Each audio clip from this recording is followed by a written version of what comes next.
regular season from Daytona.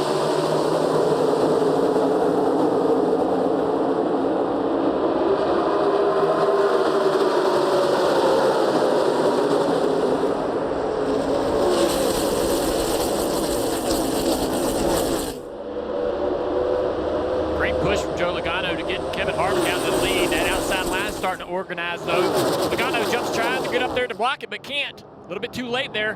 Big run. Keselowski, Truex down the back straightaway and going into the lead. Now Joey Logano in that 22 car. Now he is to the rear bumper. Kevin Harvick going to push that bottom line. It's going to move Kevin Harvick with forward momentum off of turn 4. Truex to the bottom of the block. Manufacturers will work together, but when an opportunity presents itself, these drivers are going to take it. Things happen in a split second. It can change just that quickly, and those are the decisions that have to be made as well. Truex had to go up, try to block Harvick there, who had to run off the nose of Joey Logano. Truex able to maintain the lead, but I think again, Keselowski is going to give Harvick a big push down the back straightaway. Now Kevin Harvick has a decision to make. Do he stay with the 2 car, or does he start blocking? You want to run down to the bottom and block Truex. Now he's driving with that mirror. Listen to the spotter. Deciding what lane to go to. Now Truex is there, so Harvick too late on the block. And that outside line's pushed 2 guys to the front. I think I'd stick with that outside line for a little bit. Look how organized and tight they are in the outside line. That's where the momentum's going to be. Keselowski, a great pusher here early on in this race in the first few laps. Every driver talked about wanting to maintain the lead, get the lead and maintain it, because it's so hard once you get back in the pack to work your way through. So what you're seeing is these drivers getting the lead and doing everything they can to make sure they keep it. Rick, I mentioned no practice. That's where you dial in your heights. Well, look at the 21 and the 17, both dragging their right side track bar mounts. Those sparks showering the cars behind them. Not a big concern. It obviously shows up better at night, but it is crazy to see, Marty. It's a concern for Matt DiBenedetto. He just told Greg Irwin, his crew chief, we're hitting the racetrack way too hard. We have to get that fixed because we won't be competitive if we're like this. All right, there you have it. The crew chief said not a concern. Matty D said, you're crazy. This is on the ground too hard. So you want to be as close as possible. Remember, you see the cars lined up. When we talk about going faster, the idea is to have the car as low as possible. You see, it's not just the 21, the 24 right there. William Byron showering sparks as well. Drivers, what's that feel like when you can feel something dragging on the racetrack? Yeah, it's kind of violent, really. You see, it doesn't do it on the straights. It's only in the corners where the car is loaded, the car travels the most, and in the bumps it hits those, and it really is violent. It hits really hard. As it clearances itself, then obviously it doesn't hit as hard, but it's very concerning. And it's going to wear that part away, right, Steve? I mean, you're talking about mechanical metal parts that are going to wear away as the race goes on. Well, that track bar mount is a thick piece of at least 1/4-inch steel. I don't believe it's going to wear that away. These cars are going to have to be raised up on the pit stops. Great push right there from Denny Hamlin on the back of that 88 car. That outside line's really been the dominant line. Last night in the Xfinity race, the bottom was the place to be, but right now the outside line continues to push people into the lead. William Byron now taking over the lead of the race from Harvick. William Byron right there at the bottom of the cut line, and with him being the leader, those points are always going to change. If you're leading the race, we're going to assume that you're going to finish the race up there and you will be in. But every position on the racetrack is a point, and again, points are given out at the end of stage 1 and stage 2 for anyone that finishes in the top 10. Look at this shot right here from the top of Ricky Stenhouse Jr.'s car. We are not normally accustomed to seeing him ride around. So right now, guys, probably just trying to avoid the wreck. He's not going to point himself into these playoffs. He's only going to get to the playoffs by winning. So I would think right now his strategy is just stay away from the pack, wait till the end of the race, and then go attack. Marty. But he told us earlier this week, Jeff, when we had a chat with him that you were on, that, hey, I don't want to do that. I consider this first part and starting 31st kind of as a practice run for what I'll have to do later in the night. So I don't think Stenhouse planned to do this at all, to ride back in 31st. You're right. This is not what we see Ricky Stenhouse, known as one of the most aggressive drivers in the field, normally do at a super speedway race. One advantage that Ricky has is we have a competition yellow at lap 20, Rick, because of that lack of practice. So we mentioned all the dragging. Crew chiefs will be able to adjust their race cars, and someone like Ricky Stenhouse won't have to worry about it, although we may not get the lap 20 as we see the 27 coasting to a stop here. Unfortunate for the 27. Crew chief Todd Parrott on top of the pit box for the 27, making his 700th start as a crew chief, 31 career wins, some Daytona 500, some Brickyards, a championship with Dale Jarrett, a veteran of the sport. They're making moves here. Tyler Reddick in the 8 has moved up to second, challenging for the lead now. Yep, you see Blaney side draft him, slow him down. Blaney's getting a great push. He's going to go up there and help Logano. The top 3 there on the outside line got a lot of momentum here. Really tight together.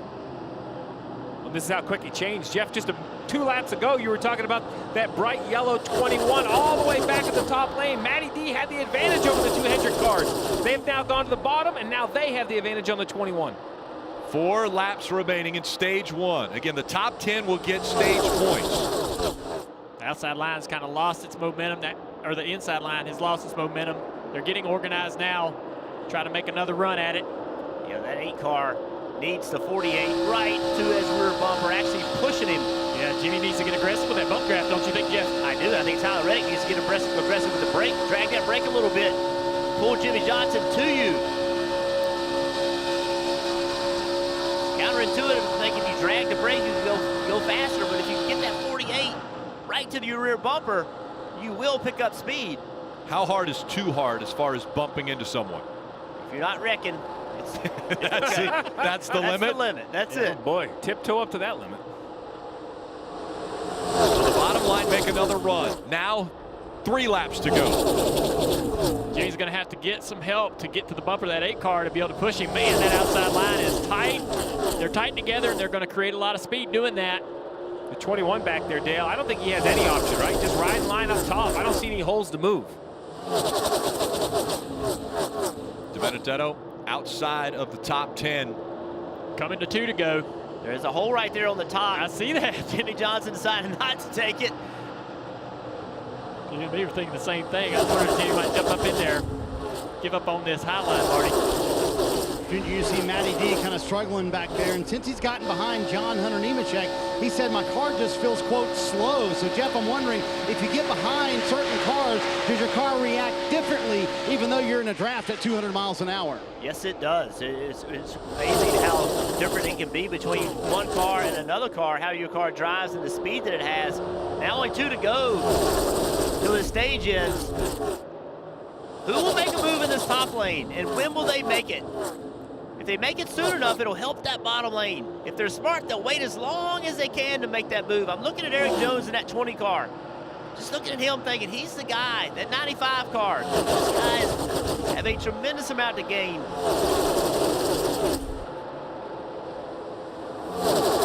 Logano continuing to look strong, leading over his Penske teammate Ryan Blaney just behind him. There it went. Oh. There was a move. Eric Jones, first one to make it. Logano's got a block. Eric Jones trying to take it away. Logano goes down and blocks. Here comes the 18, though, also. Look what's going to happen with that bottom lane.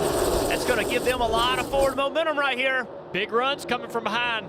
Reddick, big run. Here comes the 48. Jimmy Johnson, how aggressive will he be? Byron also moving. The double yellow line is out of bounds. They can't go below that and make a pass. 3 wide here with Blaney.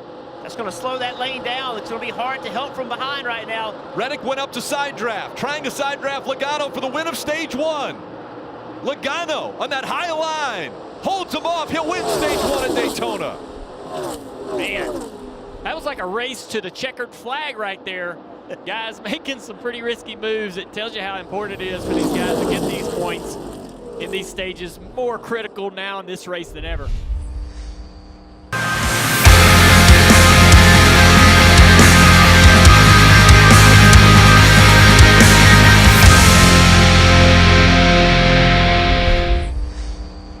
Employer locking in his spot. Now 2 spots remain. Only 2. And again, if you win, you advance. The field approaching the Geico restart zone. Stage 2 underway.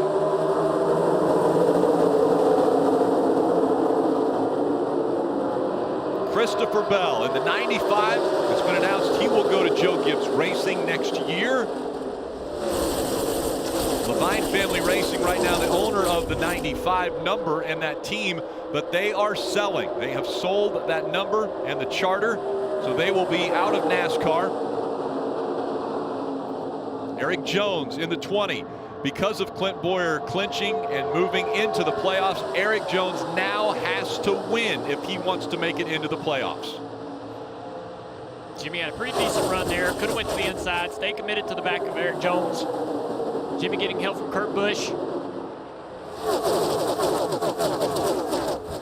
That inside line, only 3 cars really right there. Not going to be there very long. South side line is going to stay organized up high. Unless Jimmy wants to take the lead now, he can change things up a little bit. It looks like everybody's going to commit to this top side real early in this stage 2. I think a lot of that, Junior, is all of those cars that came on pit road to add fuel. Their strategy is not to drive back to the front. They know the cars in front of them must pit. So at this point, it's all about just find a place in line, run part throttle, and continue to save gas. You know your track position is coming when the other cars come to pit road.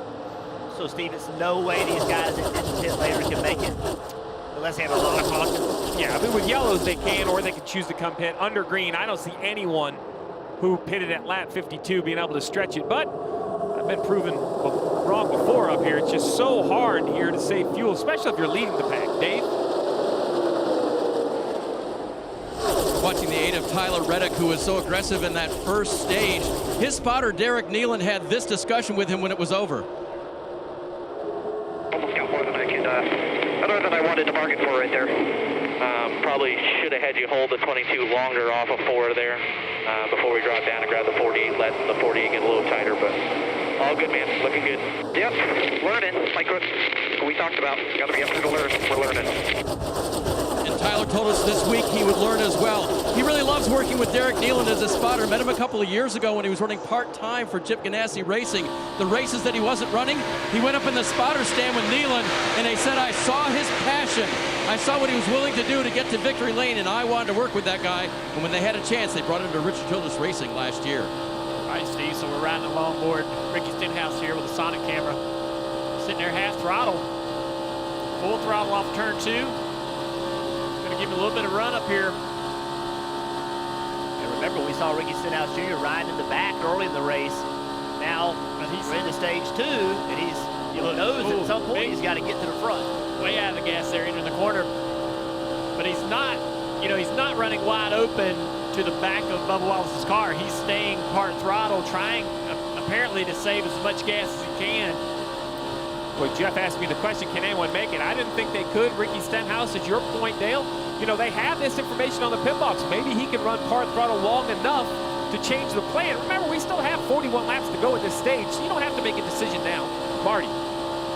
Steve, I don't think Stenhouse feels like they have to do it. They're among that group that pitted at 52. But behind them, John Hunter Nemechek and Matt DiBenedetto, the first of those who pitted at 54. So, Jeff, if your crew chief's telling you got to save about 2.5 gallons for me over a run, 40-plus laps here at Daytona, how do you do it as we ride on board with Ricky Stenhouse Jr. and watch that throttle trace? Well, you need to know it, Marty, as soon as you come off pit road and before you go green, because if you're going to save that much fuel, you have to do it over an extended period of time.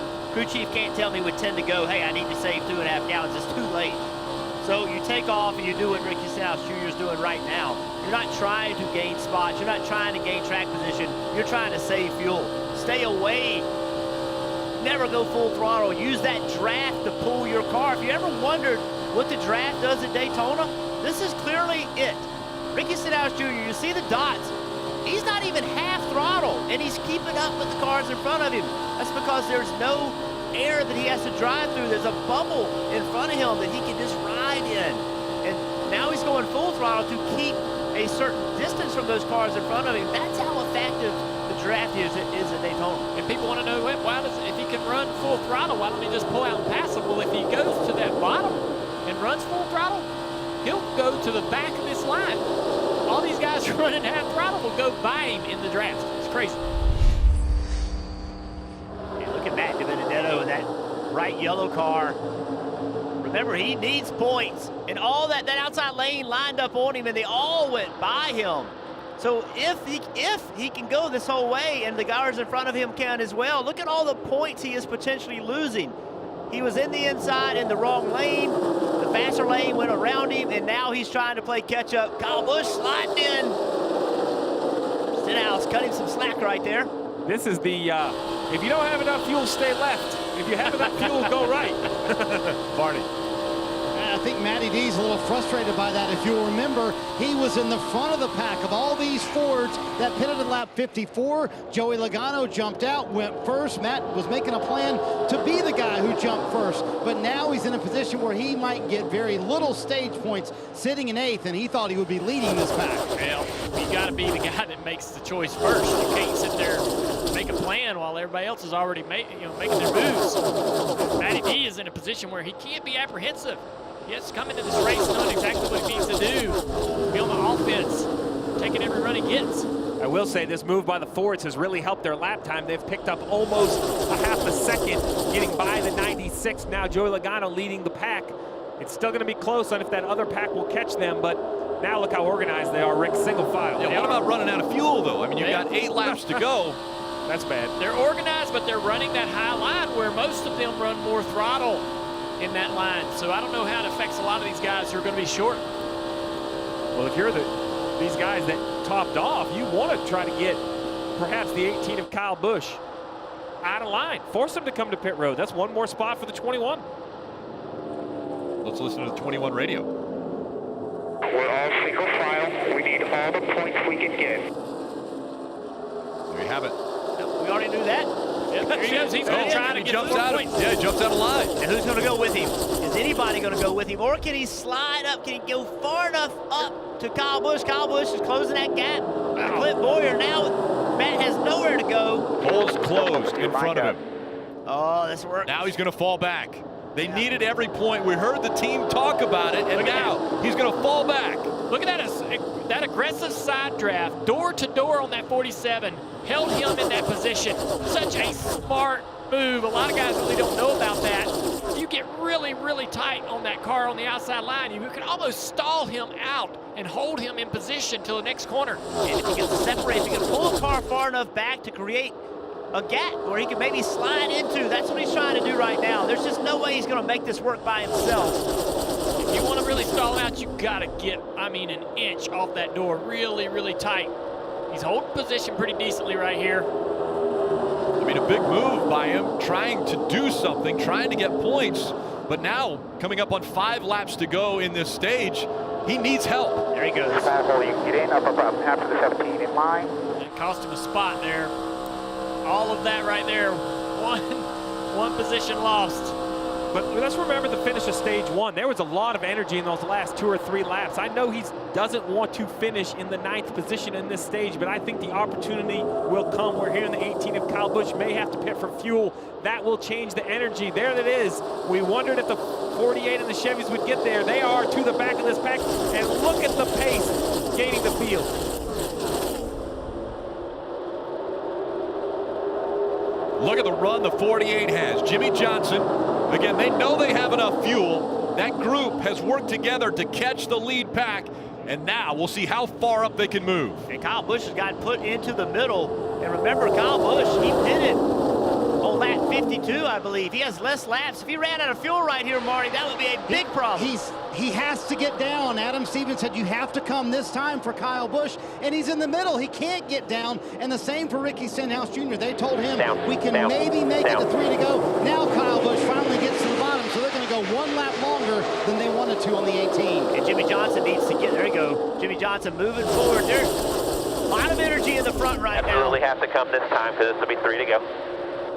Yeah, and the pit road will close with 2 laps to go. When the leader takes the flag for 2 laps to go or crosses the start-finish line, they have to come before pit road closes, so they have to come this time. Well, I'm sorry, June. 18's waving frantically out the window, hoping that these guys see him, man. Don't run me over here. Coming off of turn 4, I need to get to pit road. Nobody tight behind him. He's going to be able to get there safely.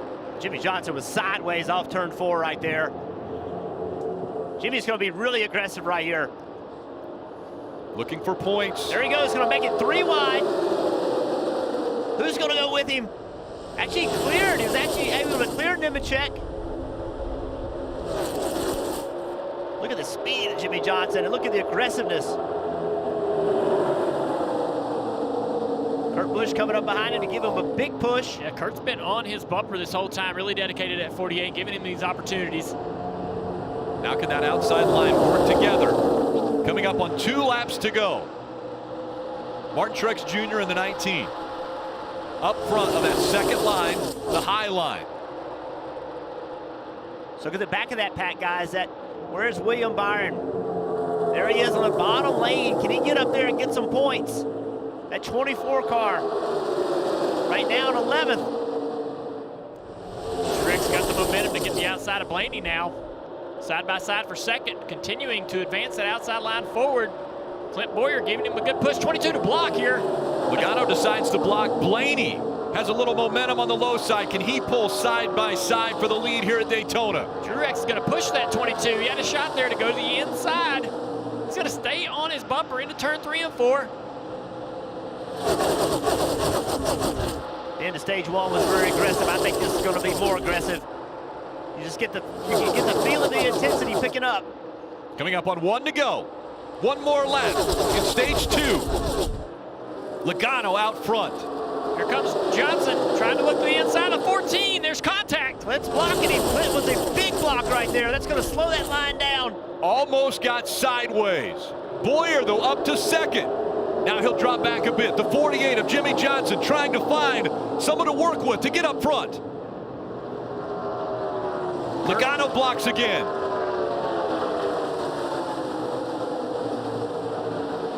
Joey Logano out front.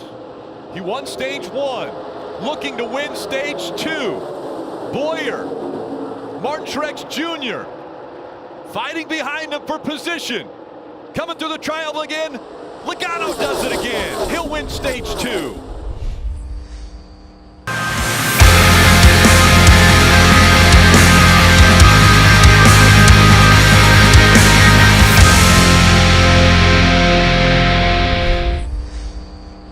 Logano, Martin Truex Jr. up front. Final stage underway.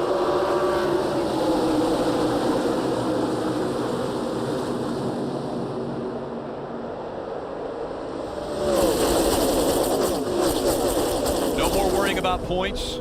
Everyone fighting for position on the racetrack, trying to get into position to win at Daytona. One of the biggest things you can do in your career.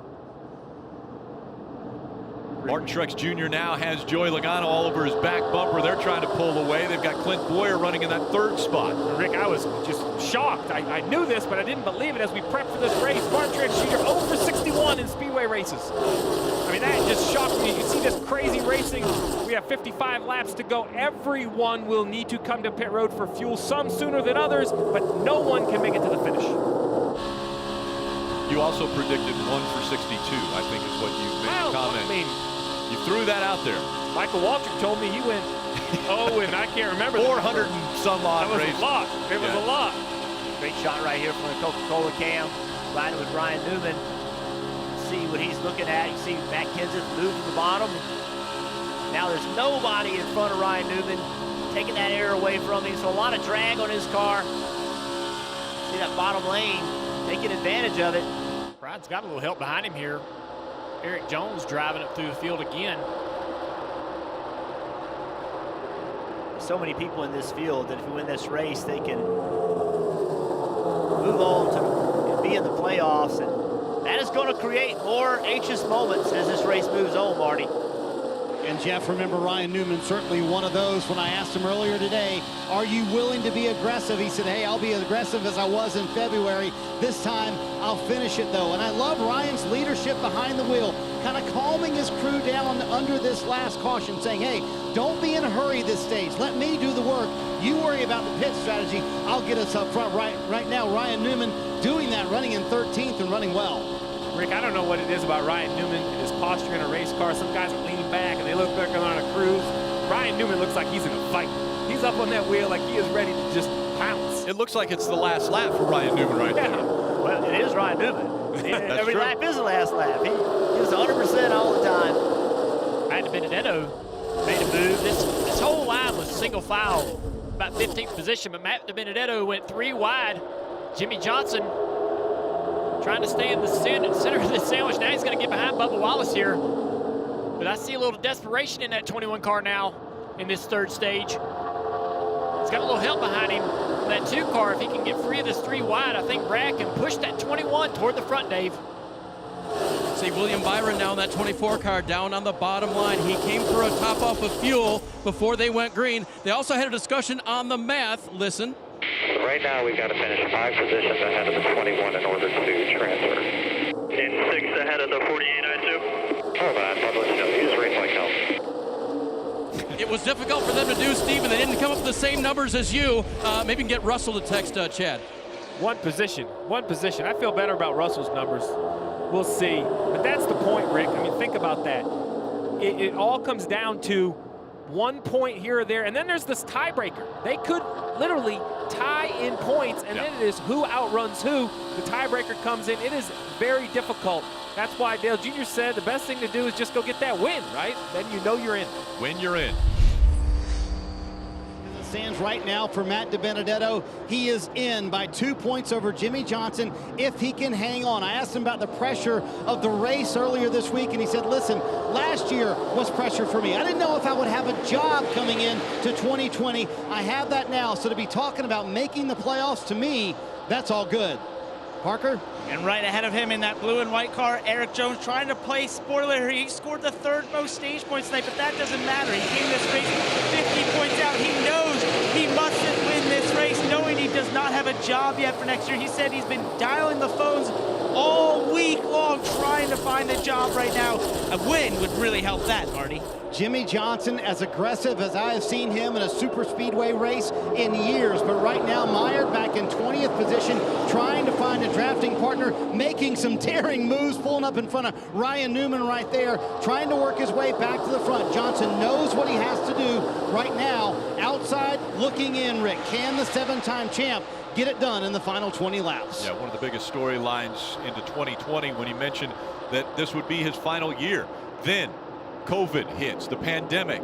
They take a break for however many weeks, and Jimmy Johnson not able to get out there and race and be able to fight his final season. Then all of a sudden, he has COVID, misses a race. Now he's fighting just to be in the playoffs after missing that race. Those points were so important, and that's what he pointed to. He said also when we talked to him, it was Charlotte and Indianapolis. Those 2 races where he got 0 points, that has put him in this position.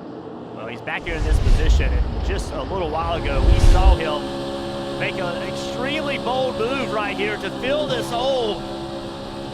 That was so close, Junior. You and I both looked at each other and thought he was wrecked. Yeah, Jimmy's freaking out right here, I believe, in this position, knowing that he needs to move forward. He just isn't getting the help. He's taking the runs that he's getting, but everybody's pretty much trying to organize this outside groove. But back here in the pack, Jimmy wants to move forward. You can see it on the 21. Real out of shape right there, Matt DiBenedetto. And that's exactly who Jimmy's racing. Really, at the end of the day, that's the battle right there. That's the battle for this last playoff point. You see the points on the side, the playoff bubble. Just a second ago, it was 0-0 between the 21 and 48. They were tied for that 16th spot. It'll have to go to a tiebreaker, but that's how close it is. It's come down to a tie before for the championship. And so you know that every position, every point matters. They're coming up with some lap cars here. Caution's out. Caution has come out. And so everyone can collectively catch their breath. 4th caution of the night. We can catch ours too. Goodness. That was wild. Wild racing. And there's the reason for the caution, the 51.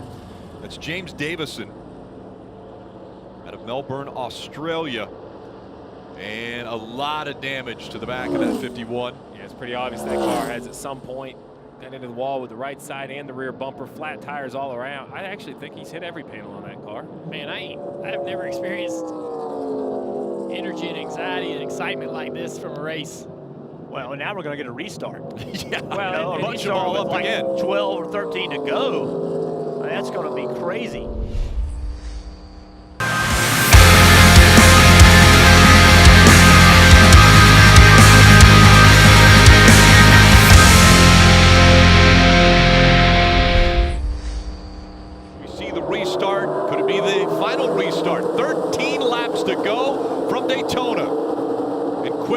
18 of Kyle Busch jumps in front of the 11 and down to the bottom line.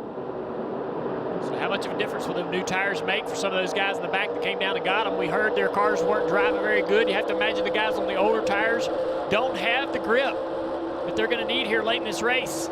That outside lane, they were really all running into each other. I was surprised Jimmy Johnson didn't go to the bottom. Kevin Harvick decided to go to the bottom. Jimmy Johnson staying at the top, now moving to the bottom. Yeah, the top line slowing down, bunching up, and so the 48 of Jimmy Johnson moves to the bottom, and now that bottom line seizes up.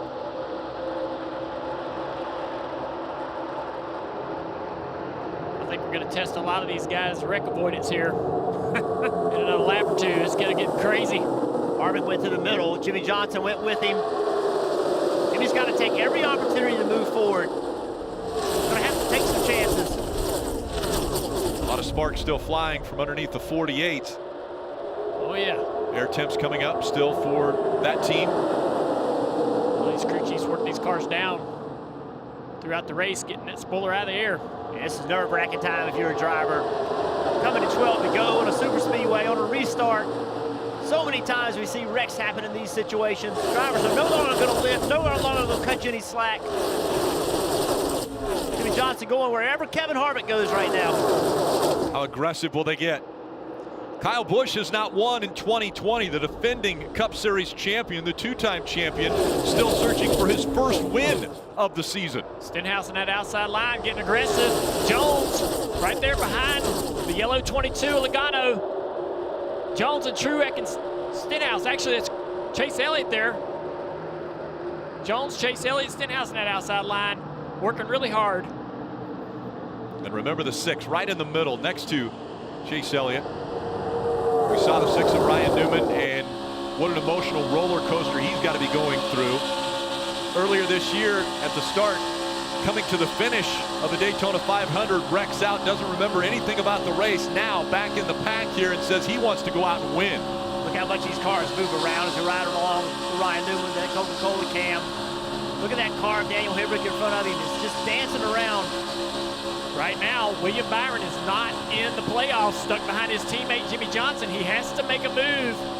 He cannot sit there and ride behind Jimmy Johnson. Yeah, but where's he gonna go? He's stuck in the bottom 3 wide. There's only so much room. He's coming to 9 to go. They all know that. They hear that clock ticking. Tyler Reddick on the outside in the 3rd groove. Yeah, Reddick's gonna make something happen. Busch brothers side by side for the lead. Mayhem behind them. Drivers have to win to make it. Guys like Tyler Reddick, Eric Jones, that outside line, they're doing anything they can to get up here and fight for the win at Daytona. Kurt Busch battling with his brother. 3 wide behind Kyle Busch.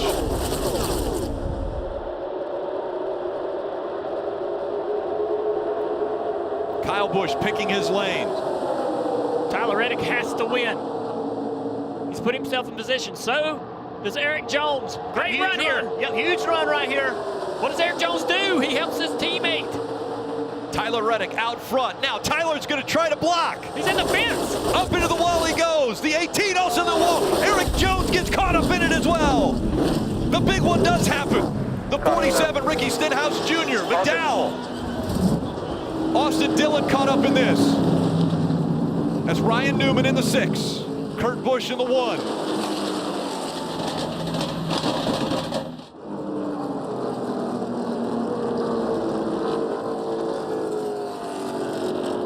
Little damage to the 19 down there. He's carrying a bumper cover down pit road. Kurt Busch trying to get in the pit lane. You could feel it coming. You knew it was coming. Just 37 also Ryan Preece. A lot of damage.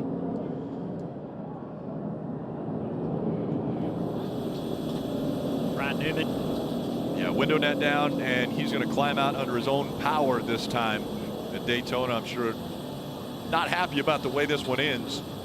No, but I know it's not how he wanted it to end, but just to be back at the track, I mean, it's unbelievable. I know he doesn't care about that right now, right? He's a competitor, but it's great to see him at the track. Yeah, the AMR safety team right there on the track, and he waves to the crowd. And you know the crowd is thankful to see these drivers, especially Ryan, after what he's been through here at Daytona, get out of these cars. Ryan is thankful and glad to be back here, but he is a racer, and he is going to be so disappointed to not check the box to finish this race tonight. Let's look at some of these replays of how this happened. Get the run from the 20 car. Reddick's going to the inside. I didn't think he was going to get clear when Jones went to help, but he did. He goes up to block into that outside line. Some contact there with the 18, both of them in the fence. And behind him, the 24, the 48, the 21. I think all those three got by with no damage. The 24, we got to get another look at him and make sure he didn't get some damage on his right side. But you said it, Junior, right here, Tyler Reddick, clear. Way too aggressive of a block. No way Kyle Busch could really do anything there. And then everything behind it just is complete chaos. A huge hit by that 37 that gets turned back up the racetrack. Yeah, head on into that outside wall for Ryan Preece. He's had some hard hits this year. Yeah, it's been a bad year. Yeah, JTG Doherty Racing has suffered through quite a few disappointments. Yeah, the contact right there got the 8 loose. Puts them both in the fence. Man. This Reddick trying to win this race. All right, let's keep an eye on this next shot. Yeah, watch Jimmy Johnson in the 48. There's all three of the point guys all right together in the middle of this wreck. Look at William Byron. It doesn't get closer than that. Man. Wow. Wow. Up through the gears they go. Green flag back in the air. Sounded like Denny Hamlin spun the tires just a little bit, but man, again, he has the best help in the field behind him on these restarts. The 22, Logano stuck to the back of that number 11 Toyota. Great run from this inside, though. Tyler Reddick leading that inside line in the 8. Now he's going to get a little push from Chris Buescher. Both lines pushing very hard. Chase Elliott in the 9. Third on that inside line. Then it's Christopher Bell, the rookie, in the 95. Tyler Reddick leading this race. One of those drivers that could upset the bubble battle. Loose right there. Look at him. The cars are not handling good. A lot of these guys on old tires. 8 cars sideways off of turn 4, sideways through the tri-oval. Buescher just pushing him, making him even more sideways. Again, Joe Logano almost gets Denny Hamlin out to the lead. Almost. He's still locked on that bumper. Off of turn 2. He's going to clear him. They'll clear him right here. No help right there with the 8 car from the 17. So that allowed the front two to clear. Here comes Boria with a big run. And Matt Kenseth being aggressive up in there. Look at how loose the 11 is from that push of the 22 of Logano. Hamlin hanging on for his life up front. And Bubba Wallace made it 3 wide, and when he did, that allowed William Byron to go with him, and that let him clear Jimmy Johnson. But there's Matty D in that 21 car. Coming up, the bubble battle. Right now, Matt DiBenedetto, Jimmy Johnson are in. William Byron's out. 3 laps to go at Daytona. They almost wrecked getting into turn 1. Chase Elliott was below the yellow line. Wasn't a penalty because he wasn't passing anybody, but really good save. Oh, big push from Matty D to Matt Kenseth.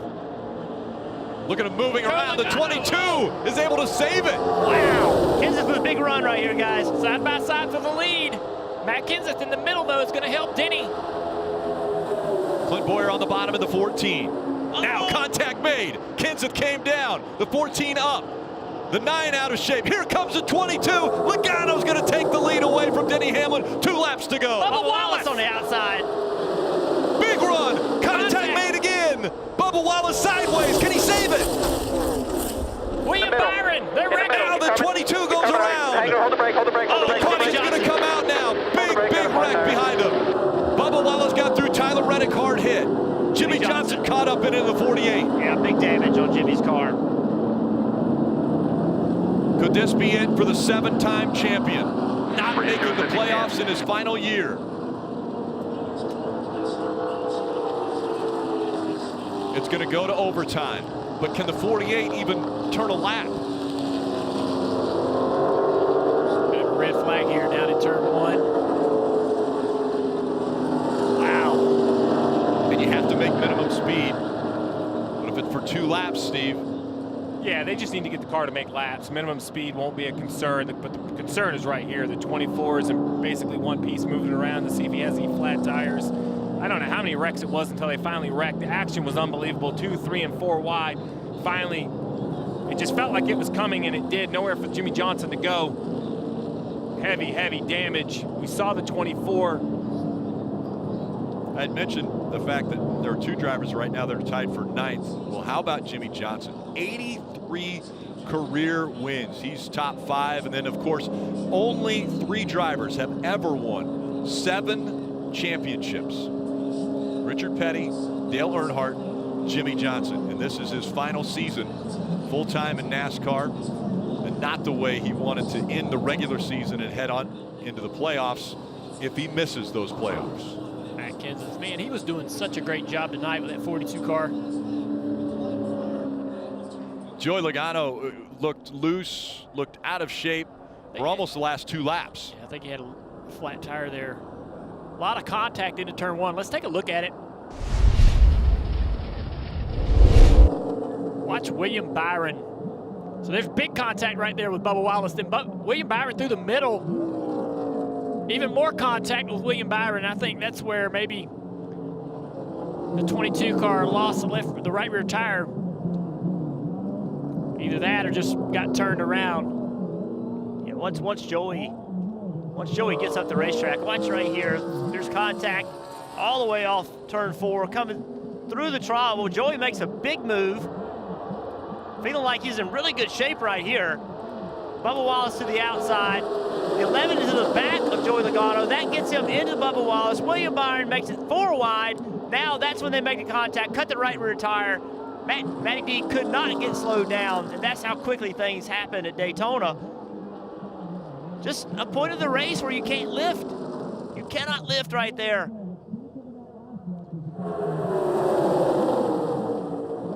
Watch the 48 and how this happened.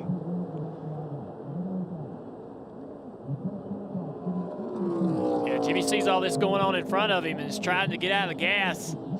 Lifting, and Matt Kenseth up the racetrack into the side of the 48. Jimmy clips Tyler Reddick, sends him into the fence. Helpless feeling for a lot of those guys, because once you get kind of turned, you're on your way wherever you're going, into the fence or into other cars. You see the damage. The splitter has their left front tire locked up on that 48 car, so they're going to have to cut that free to be able to get him rolling.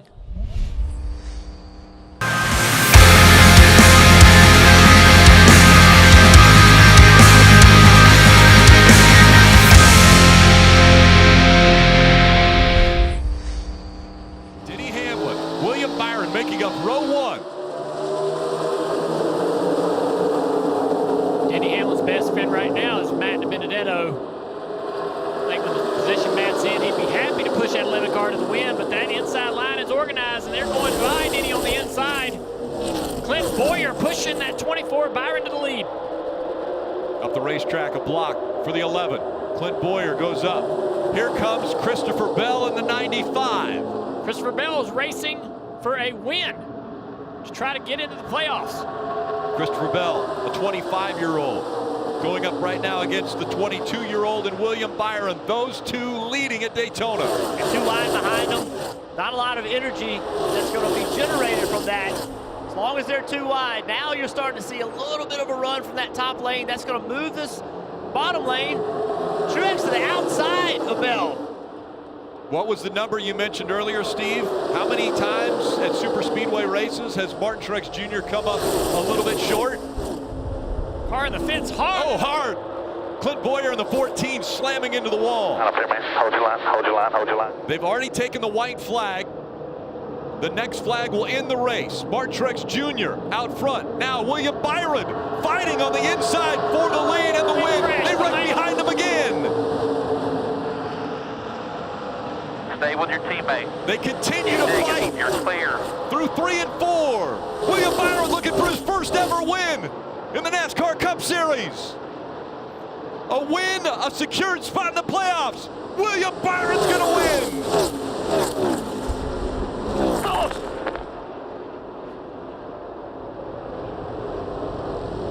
Chase Elliott coming home in second.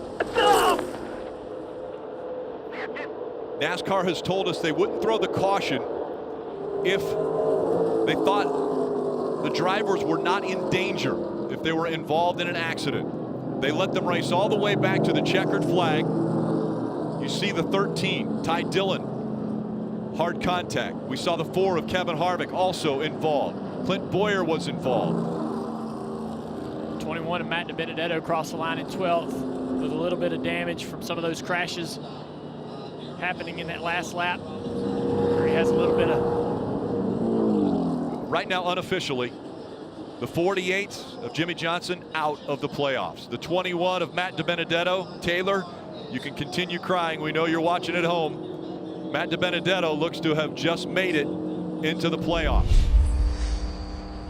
Yeah, I mean, I had confidence in Chad and the guys that we could get 4 tires and make the most of it. So just extremely blessed, and this is it's incredible, man. It's been a hard couple years in the Cup Series and trying to get my first win and try to gel with this team. And these guys have done an awesome job today and gotten us in the playoffs, and it's amazing, man.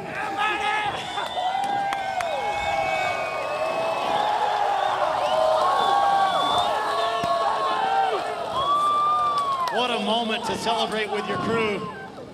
William, how intense was the racing tonight? Racing your teammate Jimmy Johnson, knowing it was a point or two, either way it could swing. What was that like in the pack all night long? Yeah, it probably the hardest track to points race. You know, we didn't have a great stage 2. Kind of got back in the pack, got shuffled when everyone went single file, and kind of thought my hopes were up there. And we were racing around the 21 and the 48 in the final stage, and I was like, man, I gotta really make something happen. And luckily was able to push the 43. The 22 and him made some contact and opened up a hole for me, and I wasn't gonna lift. So it's awesome. Thanks to Liberty University, Chevrolet. Thanks to God, it's amazing. On Chris Buescher's car, following Kevin Harvick down the back straightaway. Harvick gets in the fence there. They all got checked up in front of Harvick, and Buescher wasn't able to get slowed down. And then there he goes into turn 1, and the right rear tire's flat at that point. His teammate in front of him, Boyer, hit the wall off turn 2. This is down the back straightaway. Corey LaJoie gets turned around. Hard in the wall. Oh, there's Amarola. And Ty Dillon also making big contact. First and foremost, congratulations to my teammate. His first Cup win like that, and this setting and the drama to go with it. It's a big win for Chad Knaus and William Byron. I'm really happy for those guys. And I really felt like we had a way to transfer to win or point our way in the way it went in the first 2 stages. And things just got ugly now in turn 1. So unfortunate, but I mean, let's play racing. You seemed like you had the speed today, Jimmy. The 48 car looked like it was a potential race winner, or at least top 5 car. Yeah, we had a really good car, and in the last couple months, we've been really getting our act together and running well, and definitely disappointed to not be in the playoffs. That was the #1 goal to start the year. But when I look back at disqualification at Charlotte and then missing the Brickyard 400 due to my COVID-19 positive test, and only missed it by 6 points. Oh my God. There's a lot of, anyway, I'm not gonna dwell on it. We did all that we could this year. I am so thankful for Hendrick Motorsports and the career that I've had there, the relationship with Ally and their continued support with this race team. Cliff Daniels and these guys on my team that pour their guts out for me. So there's 10 races left, 10 trophies to go chase, and we'll have to focus our efforts there. You mentioned Cliff. I know he said that this, making it or not making it, would not define your season, would certainly not define your career. Pretty accurate? Yeah, that's not fair to put on it. You know, the last 3 years have been tough. We all know that. I think we've shown some bright spots, and Cliff has done a really good job of leading this team and taking this team in the right direction, and I think that we can show that and close out the year. A couple of days, do you make the corner and say, I've got 10 more chances to win? Oh, I'm there. It's I'm not going to dwell on this too much. I mean, I don't know what I could have done differently, you know. And when you have 2 goose eggs and points at two of the 25 or 6 races that we compete at, you know, it's tough to overcome. We made it. I don't care how we did it. I wasn't obviously super thrilled with the finish. We couldn't get going there in the restart, but I don't care. All my goal was to come in here, make it, and we had some really good competitors, obviously. You know, Jimmy And Willie B, congrats to him on his first win. But man, I wanted this so bad for this team, for Menards and Dutch Boy, Motorcraft Quick Lane, and the Wood Brothers, man, driving for the Wood Brothers. It's so special. So we'll celebrate tomorrow. Have a good day. It's going to be time to get to work. I'm so glad we made the playoffs. This team deserves it. So that was I'm mentally tired after that one.